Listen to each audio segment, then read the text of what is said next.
Queridos hermanos, acerquémonos con humildad y con fe a las lecturas que nos ofrece nuestra Madre la Iglesia en este día. ¿Qué encontramos? Hay un lema que está en la primera lectura y que lo hemos repetido como respuesta en el Salmo. Misericordia quiero y no sacrificios. La manera más sencilla de interpretar esas palabras es diciendo: Dios quiere misericordia, Dios no quiere sacrificios. Pero veamos si esta interpretación tan simple es correcta. Veámoslo. Nos damos cuenta en la misma Sagrada Escritura que Dios prescribió al pueblo una gran cantidad de sacrificios. La celebración misma de la Pascua incluía el sacrificio de un animal, un cordero o cabrito sin defecto de 1 año. Además de la Pascua, había muchos otros sacrificios que eran mandados por Dios en la ley de Moisés. Sacrificios como ofrenda voluntaria, sacrificios por el perdón de los pecados, sacrificios por intenciones particulares, votivas de la gente. Entonces, Dios tiene toda una ley que habla de sacrificios y ahora dice: no quiero sacrificios. Hay una contradicción. Nos enseña San Anselmo y nos enseñan muchos otros santos que la fe quiere entender. Hay 2 maneras de hacer preguntas cuando se trata de las cosas de fe. Hay preguntas que se hacen desde la incredulidad, como la pregunta que hizo Zacarías cuando el ángel le dijo que la esposa iba a quedar embarazada.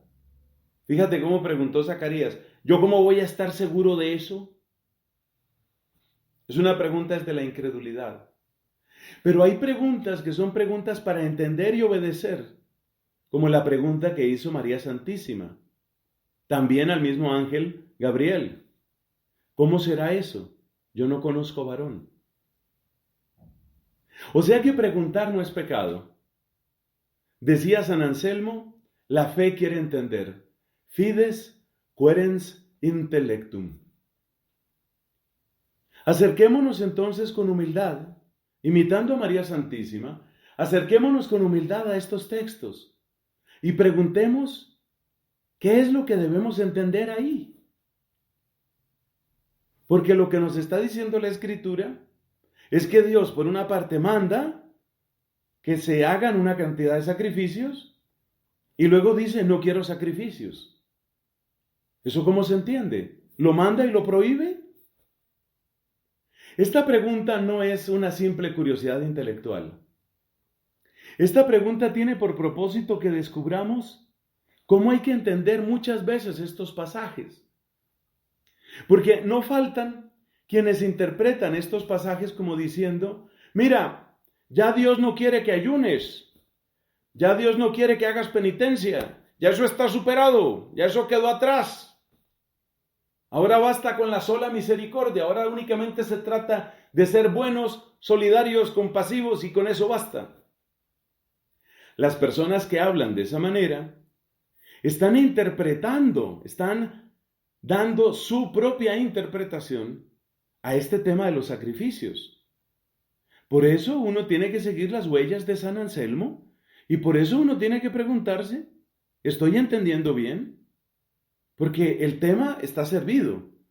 Dios manda sacrificios y Dios luego dice: no quiero sacrificios.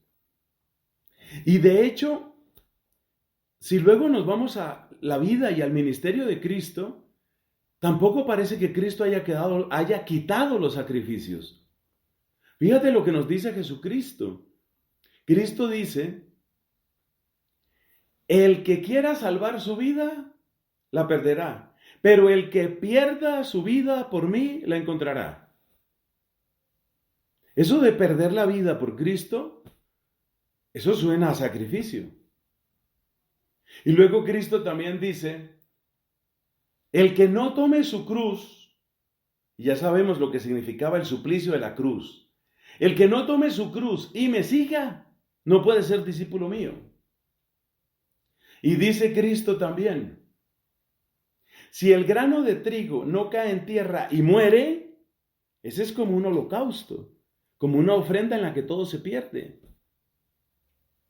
Si el grano de trigo no cae en la tierra y muere, no puede dar fruto. Y luego dice Cristo, y es el último pasaje que voy a mencionar de los evangelios, luego dice Cristo también, mi alma está turbada, pero ¿qué voy a decir? ¿Aparta de mí esta hora? No, si vine para esta hora. ¿De qué turbación habla Cristo?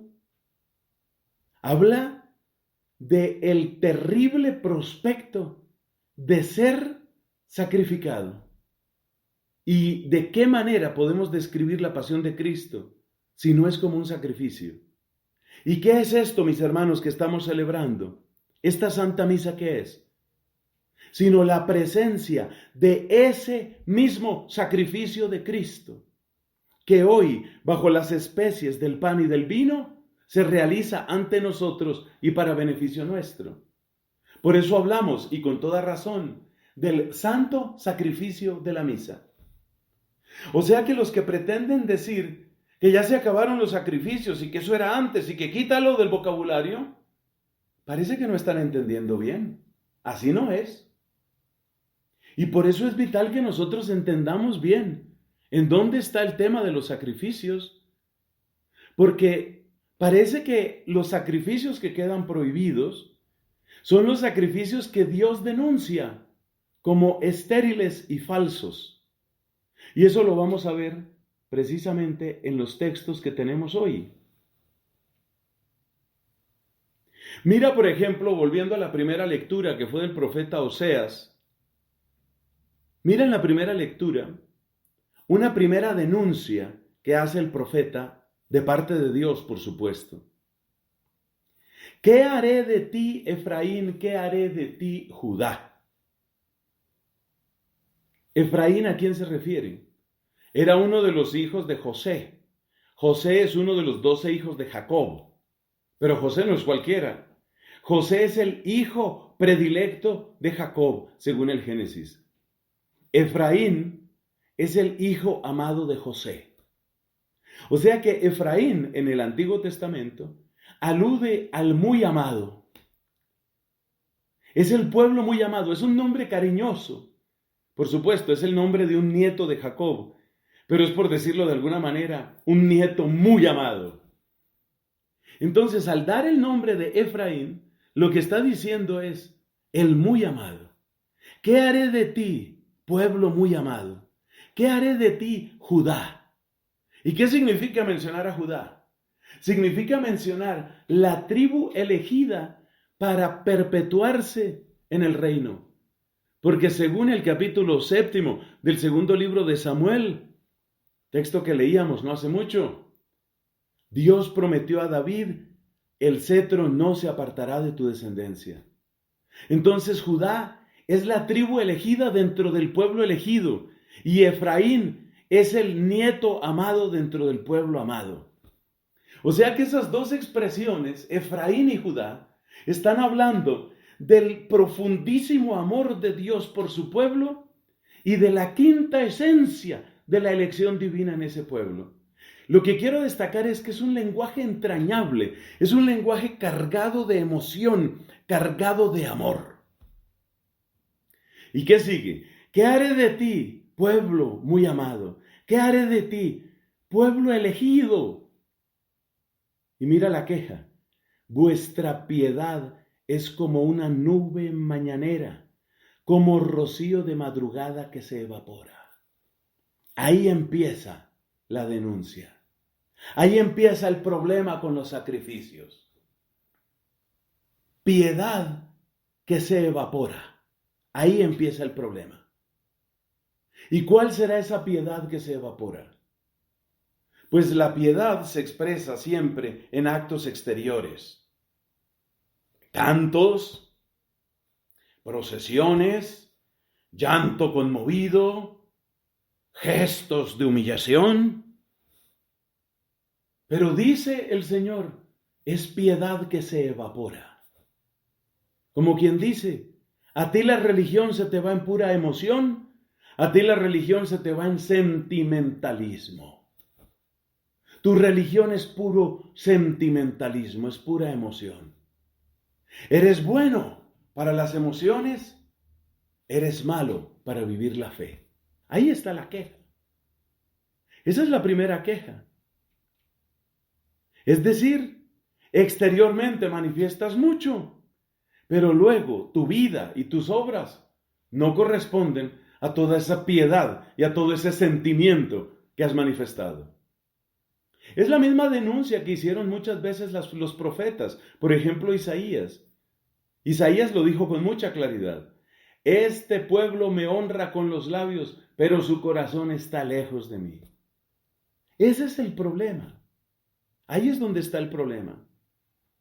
Por eso os herí por medio de los profetas, os condené con la palabra de mi boca. Entonces, ¿qué es lo que le está fastidiando a Dios? Que por una parte tengamos esas expresiones de mucho amor y de mucha devoción y de mucha religiosidad, y por otra parte nuestra vida no corresponda con toda esa expresión exterior, con todo ese emocionalismo. Es esa hipocresía la que le fastidia a Dios. Es ese doblez, ese ser por un lado una cosa y por otro lado otra cosa. Y como parte de esa piedad es ofrecer grandiosos sacrificios, ahora ya sabemos cuáles son los sacrificios de los que Dios dice, no quiero esos sacrificios. O sea que no tomemos la expresión porque no cabe tomarla. No tomemos la expresión, no quiero sacrificios, como diciendo, a Dios le desagradan todos los sacrificios. Si yo dijera eso, estaría hablando de un Dios que se contradice a sí mismo, porque manda y luego prohíbe. No, no se trata de eso. No se trata de un Dios que se contradice, mis hermanos. Se trata de un Dios que no quiere de nosotros que por una parte tengamos todo ese sentimiento y esa expresión y piedad exterior, pero luego todo eso se evapora, luego todo eso se desaparece. Eso no le agrada a Dios. Esos sacrificios no le agradan a Dios.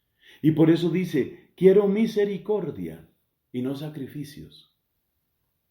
¿Por qué la misericordia obtiene ese lugar tan importante? Porque la misericordia, en la medida en que acontece en tu corazón, acontece también en tu vida.